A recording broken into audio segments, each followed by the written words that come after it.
Today on the All Dodgers podcast, we welcome back friend of the show, Casey Porter, Dodgers Daily here on YouTube and online. We are talking this time about Dodgers pitching prospects. Kyle Hurt, what does his future look like? What can we learn about the tandem or the trio of Nick Frasso, Landon Knack, River Ryan? What went wrong with Gavin Stone in 2023, and how can he get better this coming season, and how can he prove himself to be right? This is a Dodgers organization that just seems to print highly regarded pitching prospects almost yearly. Shout out Andrew Friedman. Shout out Billy Gasparino up there at the top in the front office for doing an incredible job.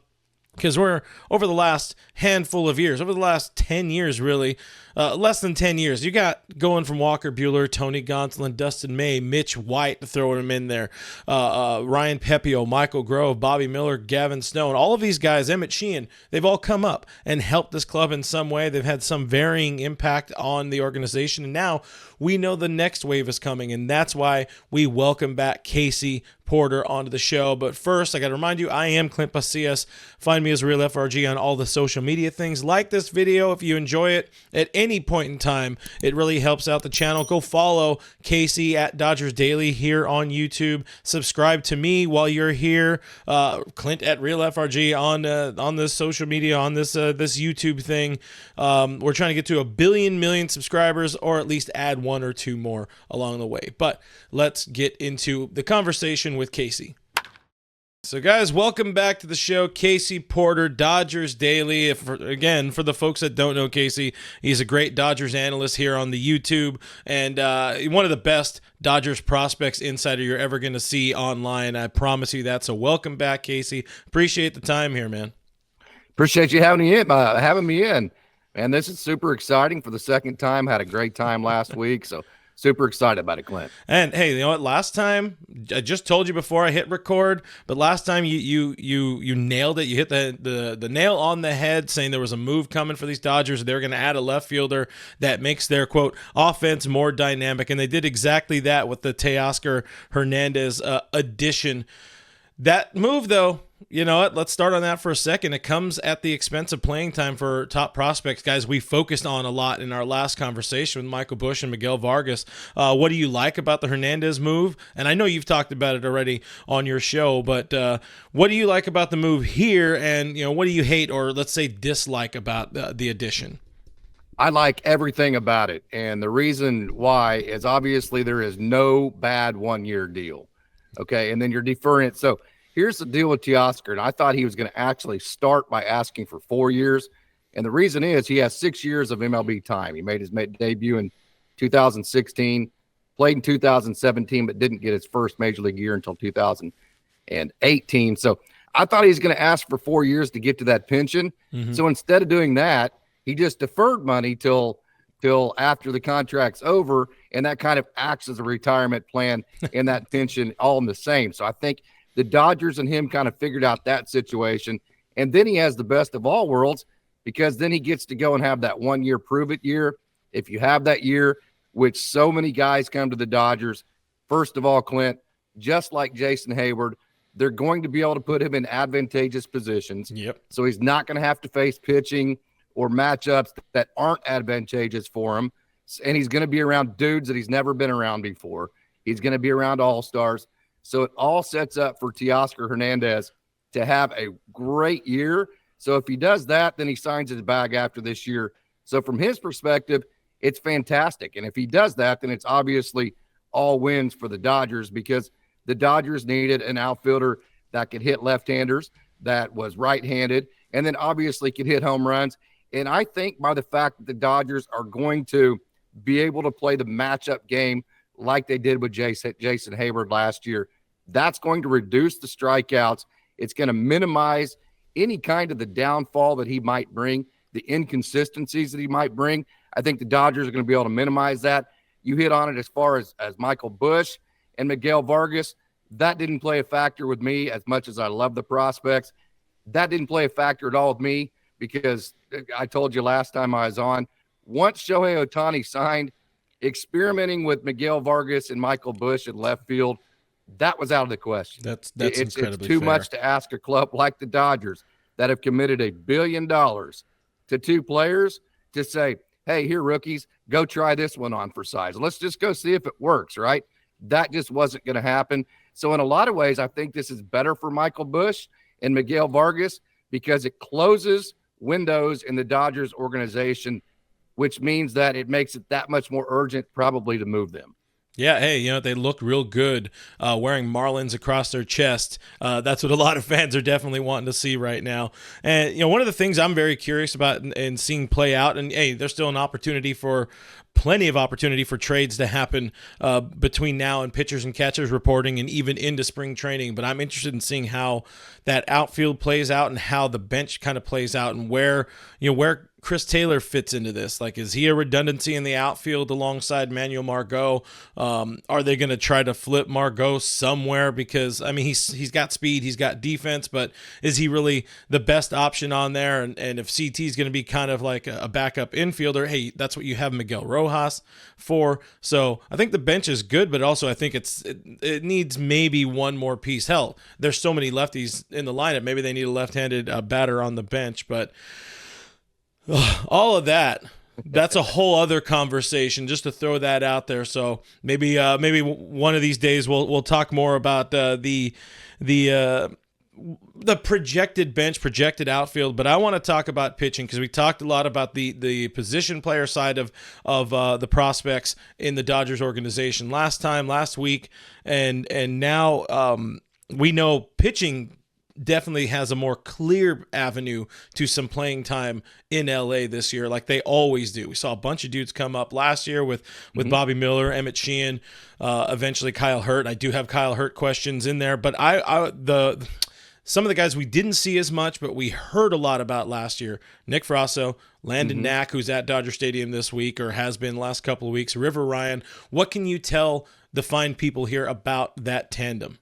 Or that trio, I should really say. Yeah, let's start with Nick Frasso, a local SoCal boy, went to Loyola Marymount, and is just really a flamethrower. Okay, so the problem with him was 2020 COVID canceled the season there for the line, all college baseball. 2021, he gets hurt, so then he comes back in 2022, and his very first game back after not having pitched in just about 2 years, he goes over 100 miles an hour on multiple occasions in the Toronto organization. And if you remember the Mitch White deal, they trade Mitch White for Nick Frasso. Nick Frasso comes over, and it's been a very successful period for Nick, but it's also been one that's kind of up and down in terms of injuries. So you're talking about a long, lanky, herky-jerky, what I call lots of knees and elbows type delivery, and big-time extension. When I say big-time extension, what I mean is he's so long on the lower half of his body that when he lands, he's probably close to 7 foot closer to home plate than he started as far as touching the rubber. That's the type of extension he has. So kind of like a Brusdar Gratterall. Yes, he throws 99, but he doesn't give very much extension. So he's having to actually throw the ball a longer distance than a guy like Nick Frasso. So 99 to a hitter from Brusdar Gratterall looks like 95, whereas 96, 97 from Nick Frasso looks like 100 because the ball's traveling a shorter distance. Long story short to say, Nick Frasso has a plus fastball, 3-pitch guy. He's a guy that can get hitters out with 3 pitches because his fastball is so good. And like so many of these Dodgers pitchers, everything plays off the fastball, everything tunnels off of it. And the thing about Nick Frasso, I have this confirmed. One thing I really like about him, he was, of course, the Dodgers, they basically don't take you unless you're a two-way player. So many of these guys were two-way stars at whatever high school and sometimes in college, like some of the guys have done. But Nick Frasso can dunk. I do have that on. I do have that on record, and I know that for a fact. So not only is he tall and gangly with the big fastball, he's massively athletic, and that's huge, Clint, because if you look at what Ryan Pepio did last year, and I talked to him in the offseason, he shaped his body, became more athletic, and because Ryan Pepio became more athletic, he was able to access the zone a lot easier, and because of that, he threw a lot more strikes. So the athletic ability for Nick Frasso is off the charts. The fastball is fantastic. It's simply a matter of, can he stay healthy? He finished last season on the IL. So did Landon Knack. So we'll see how 2024 goes as far as health. So you mentioned, obviously, Nick Frasso is one of those great front office finds, the Friedman finds. The other name I had mentioned, along with Knack, but River Ryan, a steal from San Diego. I'm sure they're kicking themselves for giving him up for Matt Beatty. But thoughts on River Ryan and what what kind of future does he have in the major leagues, really? It was interesting because last year I was in Oklahoma City and Sacramento came to town, and Matt Beatty was on that team. And it was like, man, the Dodgers traded River Ryan, who was pitching that night for Oklahoma City, to Matt Beatty. And I'm thinking the only thing that made sense for San Diego was that Matt Beatty actually was major league ready and River Ryan needed a couple years. Mm-hmm. And here these two dudes are in the exact same field in AAA. That's how much the Dodgers won that trade by, because it was supposed to be major league ready versus, maybe a guy that's a little bit more talented and dynamic, but not major league ready for a couple of years, but they had caught up to each other. Okay, so River Ryan, we talked about Nick Frasso being able to dunk. Not only can River Ryan dunk, he can windmill dunk, Clint. Okay. So if you ask him, he's probably got the hands on him. Yeah, absolutely. Ask him about it sometime. And quite frankly, I've asked a couple players, you always see that position players have to pitch. If a pitcher had to go play shortstop, who would it be? It would be River Ryan. They all say that. And I would venture to say that pound for pound, or maybe not even pound for pound, River Ryan is the best athlete in the entire Dodgers system. That is not an exaggeration. You're welcome to ask any player that you see. He is that good of an athlete. Okay, so going back to high school, his brother Ryder Ryan, who was in AAA last year, he went to North Carolina, University of North Carolina. He's from North Carolina. And then he was probably going to follow along in that type of school, probably North Carolina. And then he hurt his back. So teams kind of went off of him. So he ended up at UNC Pembroke. He was probably the best two-way player in the United States of America at UNC Pembroke. Then he got drafted by the Padres. He was a two-way player with the Padres and then got picked up by the Dodgers. When he got with the Dodgers point blank told him, you're not going to be a two-way player. You are now going to be a pitcher only. I do think River misses getting to take BP and getting to be a two-way player because he's a dog like that. And I mean that in every stretch, every positive way of the word. And here's a really cool thing about him. Here's kind of my all these players are good. So what separates one from the other? Yeah. You see some of these guys and they're enjoying the process, right? They're just kind of like, hey, I'm a professional baseball player. This is cool. Like to hang out with the dudes. Not saying he doesn't do all that, but I can tell you right now, he is in the minor leagues for only one reason, and that is to use the minor leagues to become a major leaguer. That's the way he thinks. When you get to talk to him, he is just absolutely a big leaguer aura to him. He just thinks like a big leaguer, and from that perspective, he's very impressive. As far as on the field, the typical electric, I believe he reached 99 last year. The high-riding fastball, the tunneled change-up and slider, and then an occasional flipped-in curveball just kind of to get ahead of a hitter. So you're going to see a guy that has electric stuff. For River Ryan, it's all about keeping the ball in the strike zone. He's probably going to have a strikeout percentage over 10%. So the formula for him is going to be to have the strikeout percentage over 10%. But the big key for him, Clint, can he get that base on ball percentage less than 3%? If he can get that down around 3% or lower, the strikeout percentage is going to be there. That's when he's a consistent major leaguer, and the electric stuff actually starts paying off at the major league level. Yeah, I mean, he's somebody who walked over 4 per 9 last year, but the stuff was still there. Got his first cup of coffee, like you're saying, in Oklahoma City. Didn't turn out all that great, but he is getting somewhat older in prospect. I mean, he's only played his age 24 season. He's still in a good spot. He, to me, feels like a future reliever with the Dodgers more than anything. Agree or disagree? Well, I would say, I think the key you say there is with the Dodgers, because, I mean, you're looking at Dustin May coming back, Tony Gonsolin coming back, Shohei Ohtani coming back. They may sign Clayton Kershaw to 2 years. Who knows what's going to happen to Walker Buehler? Hot take of the day. I think there's a great chance that they're going to get Roki Sasaki.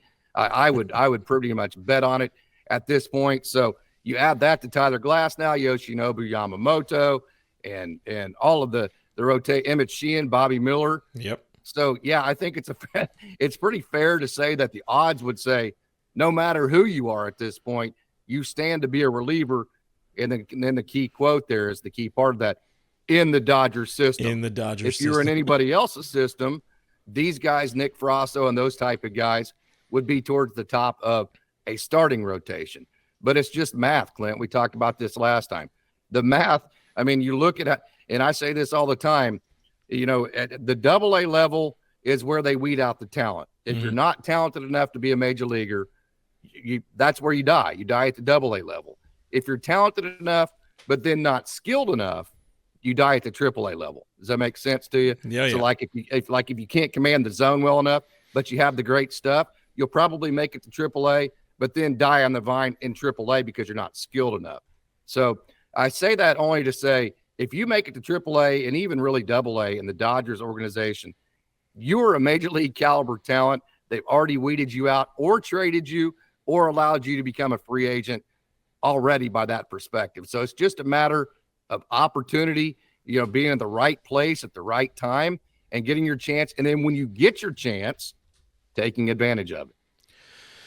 One guy who well, we can go two different ways. I do want to touch on Knack a little bit more because this, if any year he's going to get his chance, it's going to be this year. Obviously, drafted by the Dodgers, kind of up and down career. The COVID seasons did not help his development at all, but he looks like somebody along with, hell, we could even mention to Kendall Williams, who's out there at Dodger Stadium right now, hanging out with Shohei. These are guys that are hungry, that are also on that older side of the pitching prospect spectrum. Like if you were really going to be a can't miss guy, you probably would have already made your debut. But he's another guy, Landon Knack, who after a really, really down 22 came back, put together a great year at Tulsa, made his way up to Oklahoma City. Is he somebody that you think is kind of maybe ride that Mitch White shuttle back and forth, or is that maybe somebody that's more like an Emmett Sheehan this year? I don't know if you know this. I'm sure you did, but he actually rode that train a couple of times last year. Yeah. He was taxied and they didn't get in, which that happened to several different guys. Hey, got the frequent flyer miles, Yeah, no doubt about that. I talked to Ryan Pepio about that, and he said, hey, I think we went on our honeymoon. They went to Dubai for their honeymoon. He said, I think I got my entire plane ticket for both my wife and I paid for. That's with great. all the frequent flyer miles going back and forth. That is yes, great. But Landon Knack is a skilled strike thrower, 4 pitches, and believe it or not, he really wasn't even sought after by the pros. Went to East Tennessee State there, was one of the best strikeout pitchers in the land there in East Tennessee. So wasn't really kind of sought up by pro scouts until after his senior year, got drafted, and then away he went and was really thought of really highly, was throwing about 96, reaching 97, and then the injury bug just really slowed him down. Of course, 2020, as you mentioned, and then 2022, he had the forearm issues that, I mean, every time it's like, okay, so he tried to fight through it because there's so much competition in this organization. Mm-hmm. You can't let your guard down. If you do, you have a whole crop of pitchers that want to take your spot, right? So he tried to fight through the injuries in 2022, and it really affected his numbers. And then injuries last year, if you look at not just statistics, look at the underlying metrics like the baseball savant type of stuff, like his velo on certain pitches. It was really up and down last year.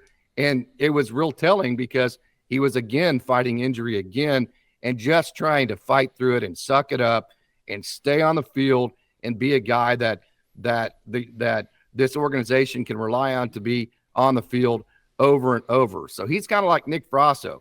When he is healthy, Clint, he is the most skilled.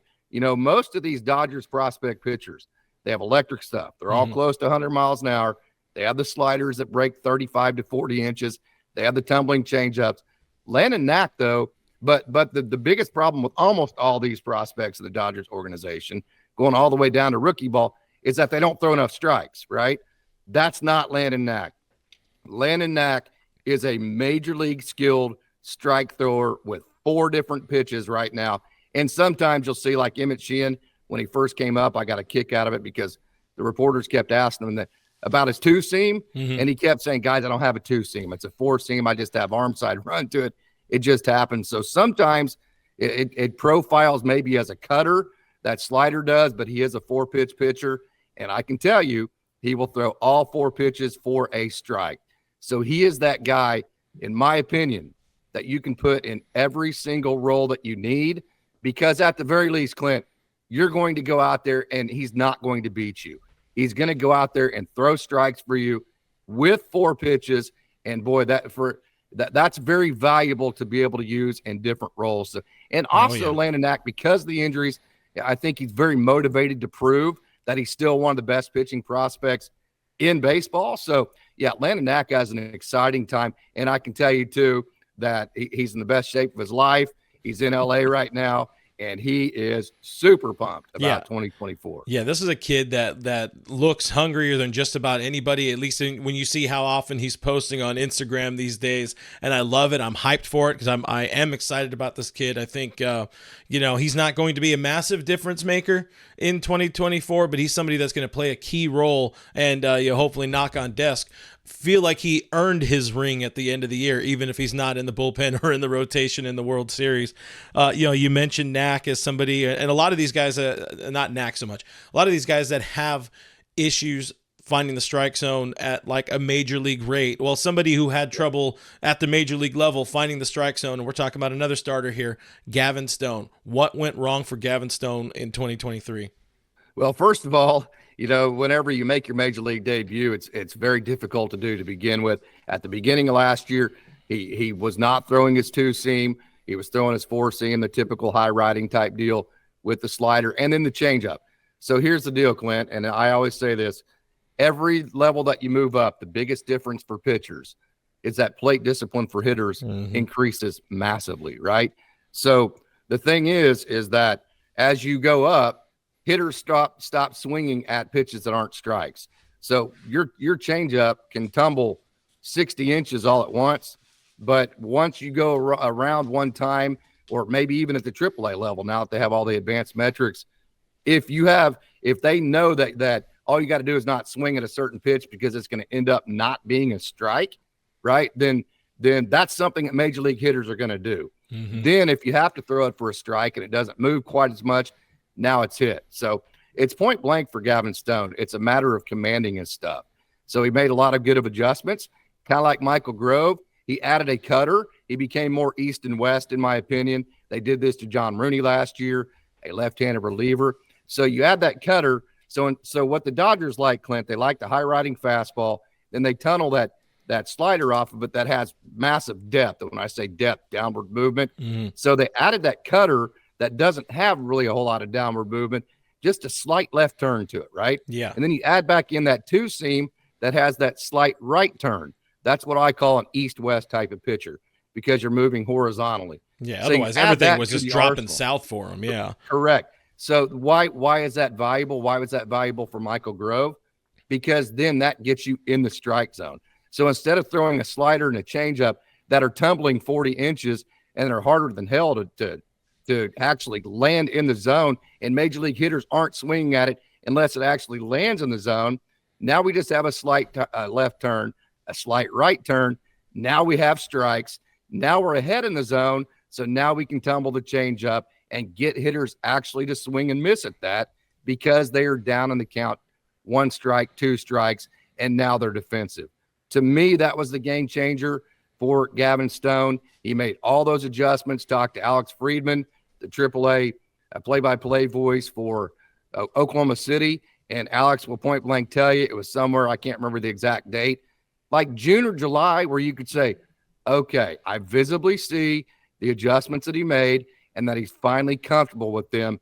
So I can tell you, and then you look at the AAA Oklahoma City, they made it to the PCL championship for the first time since 1996. They actually won it, and then they played that 1-game series against the other league. I can't ever remember what the other league's called, but they actually played the Baltimore Orioles AAA team. But anyways, long story short, Gavin Stone pitched in that PCL championship and was fantastic. So I can tell you for a fact, the organization is really excited about where Gavin Stone left last year, made a lot of adjustments and got comfortable with them. And I think he's ready to go.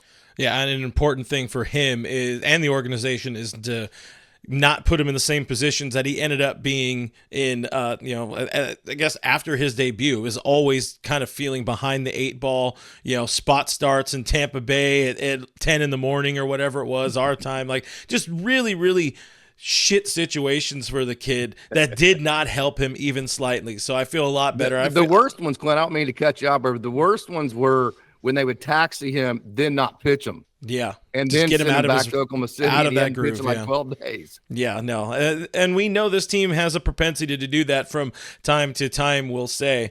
Let's get positive. I mean, we're always positive. We're still you're going to point out all the best things, the best features I get accused about these too positive. But one of the ones I was most excited to talk to you about, because this is a guy that, even though he made one MLB appearance last year, this is a kid whose name puts butts in the seats. We're talking about Kyle Hurt. Came up, made that big impression. Where does his future lie? Is he a starting rotation guy? Is he a back into the bullpen guy?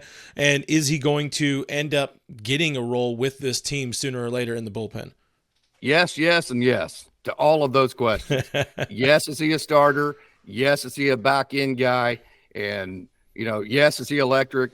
All of that. Does he have a role at this club? Yes, no doubt about it. I can tell you, man, when clubs call and they want pitchers for the Dodgers, take your pick, but he's up there at the top, and the Dodgers are like, man, this guy's way too electric. So you're talking about a guy that is reaching close to 100 miles an hour. Okay, let me look. I'm going to look to my left here because I want to make sure and get these numbers correct. Right now. Strikeouts per 9, Clint. This isn't a new thing to him.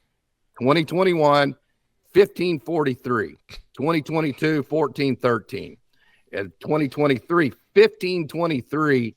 And then last year at the AAA level, 14. This is a guy that will strike everybody out. So it's a fastball that's electric. It's a slider. It's a changeup that's electric. And the thing about him, just like everybody else, it's up to him. The thing that's exciting about Kyle Hurt is that when he actually is executing, he is going to get major league outs against the best hitters in the league. So it's all in his court because his stuff is that electric. So the thing about him is his stuff is so electric that, in my opinion, it would be wasted in the middle of a game. It either needs to start the game to set the tone, or it needs to be at the back end of the game when you need your biggest outs. Because when he's repeating his delivery over and over and over, and when he is in the strike zone, he is absolutely electric. Yeah, and this stuff is good enough even when he's out of the strike zone to induce some swing and miss, and of course, elite punch from somebody like Kyle Hurt. He's one of those type of dudes where, granted, I have not seen him as much at the lower levels, but just really watching him last year and definitely seeing that debut, he's somebody that makes me really not want this organization to go out and pursue a potential closer like they're reportedly having some interest in right now. Let's see Kyle Hurt in there over a Josh Hader, and I'm sure some fans aren't going to be happy with that take, but that's how you should feel about Kyle Hurt, because again, elite punch, and it's honestly, you look at the numbers, it's up there with somebody like a Josh Hader. Yeah. So let me say this about Kyle Hurt, kind of to your point there. Dad played in the NFL, or excuse me, Grandpa played in the NFL. Dad played Division I football at Ole Miss and Southern Cowboy too. So Kyle Hurt played a million different sports growing up, including lacrosse. Another Dodger athlete. Comes from a background of big time athletes. So when you see that, I think what you're seeing there is just his presence. Okay, he got that naturally from all the people he grew up with. And honestly, you look at that dude, like, you almost call him Haas, man. That is a dude who looks like a pitcher. He almost throwback, They get the Rocket Roger Clemens vibes to him, maybe a little Yoba Chamberlain, something like that. Not to say I'm profiling him that way. I'm just saying he looks like somebody who's gonna go pitch a game, then get blackout drunk at the bar after the game and beat up a few people who are eyeing somebody the wrong way. I don't know. He's a guy who looks like a dude to me. To switch gears, one last one I want to get you out on.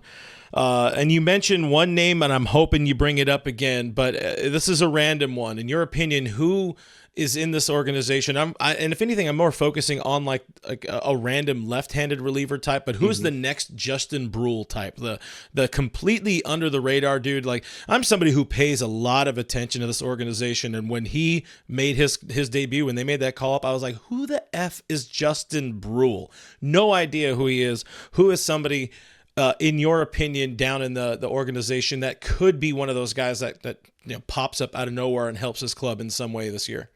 So just so you'll know, Justin Brule's dad is an ace bowler, right? Probably could beat Mookie Betts in bowling, right? Damn. And then, by the way, congratulations to Justin.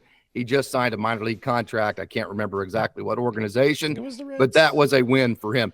Okay, so you got Alec Gamboa. He hit 99 last year. He's sitting there at the AAA level. From Madera, California. Grew up, his whole entire family are diehard Dodgers fans. He actually idolized Fernando Valenzuela, which is why he's number 34. When you see his windup, it looks just like Fernando. So you have a guy, he's electric, and then you have John Rooney, who is the guy that I talked about, went a little bit east and west. Yeah. Both of those guys were starters as of about a year and a half ago, converted to relief. So I think your first two lefties that you're going to see are Alec Gamboa and John Rooney. And when you see Alec Gamboa, so the time that he hit 99, he was in Sacramento. So all of his folks and all of his family and friends came over from Madera, which is the Fresno area, and he had like 150 people in the stands. And he had so much adrenaline. He went from like his typical 94, 95, 96, all the way up to 99. So when he actually, if he ever gets to toe the mound at Dodger Stadium, of which that's how he got signed by the Dodgers, he actually got invited to a tryout, a workout there at Dodger Stadium. The Dodgers liked him so much that they actually signed him. If he ever gets to toe the mound at Dodger Stadium with all of his family and friends there, watch out. He's going to have massive adrenaline. It's going to be very fun. So the first two lefties I think you're going to see out of the bullpen are going to be Alec Gamboa and John Rooney. Neither one of them are the 40-man, so they're going to need somebody to get hurt or something to happen to get added to the 40-man. And then the next guy that you're just going to go, holy smokes, look at this guy. Converted starter again last year. His name is Ronan Kopp. Yes, I knew it. This is a guy that top 15 guy. Yeah. Huh? He's a top 15 guy on MLB, an MLB pipeline for the Dodgers organization. So he's somebody like we should know, but I've seen him throw, and this is a filthy, filthy kid. Yep. Madison Bumgarner, who'll remind you of just in presence and the way that his windup looks, and he throws what he calls velo donuts, and he is absolutely motivated to get to that 100-mile-an-hour plateau and reach the zero, as they call it. And hey, man, when they moved him to relief last year, Clint, it was like, oh my God, you took a guy who had amazing stuff as a starter, and then every time you, like Gus Varlin, when you actually move it to the pen, then they call it a plays up at that point. Now we're looking at a guy that's just throwing absolute darts to home plate. So Ronan Kopp is a guy that Dodgers fans should be seriously excited about as far as a left-handed reliever. He's a reliever at this point, and I think they'll probably keep him there. Yeah, I'm excited about that kid. I really do think, I hope we see John Rooney in some way, shape, or form this year, because he deserves an opportunity. He's had some, numerically, statistically, the numbers have been solid enough. He deserves at least a chance, even if he's not going to, be a 10-year big leaguer or something like that. I think he's going to be an up and down guy, and with the state of left-handed pitching in the Dodger bullpen as we speak, he's somebody that makes a lot of sense to see. And I know somebody like Tim Rogers, he's another guy who's really high on Alec Gamboa. Even if I know less about him, if you guys are hyped about him, I'll be hyped about him. And guys, those are names that you need to know. Another informative conversation with you, Casey. I really enjoyed doing this. Whatever we end up doing next, I'm sure we're going to enjoy it. Sign off for these people one more time. Let them know where to find you and all the details they need to know about when you're going live and when your content drops. We go live every Sunday, Wednesday, and Friday. It was kind of cool last Friday. You dropped your video of our conversation at the exact same time I was live, so people were like, wait a minute. What's How going on? the hell's going on?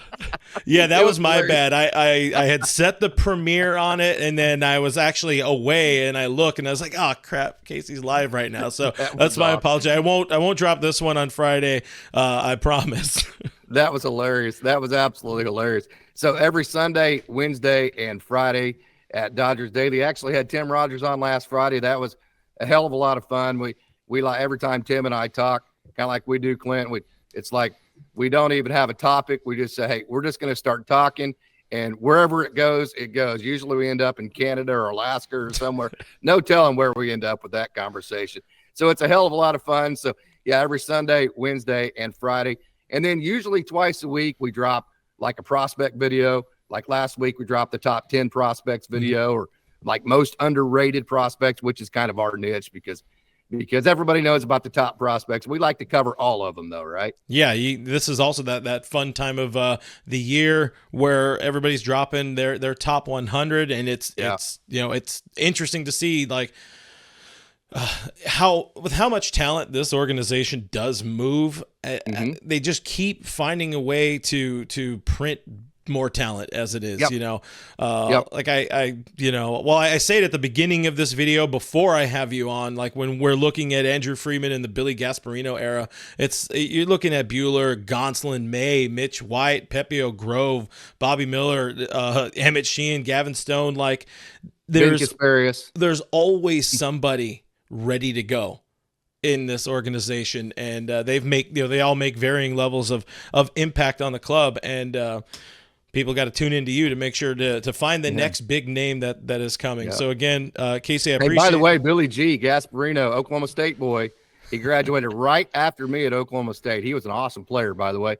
Those were some badass Oklahoma State teams back then, so I wanted to give him a shout out. Yeah, anytime we can give Gasparino a shout out, that dude deserves it, because that is another guy that is a dude, and he's doing it in the front office instead of on the field for the Dodgers. But a more important role, I think you would have a hard time finding than what he does for this organization. But again, Casey, appreciate the time, and we'll catch you on the next one of these. Well, I appreciate you too, Clint. I hope you come back on my show sometime, and I hope you invite me back. Yes, sir. Hey, shoot me a text anytime, man.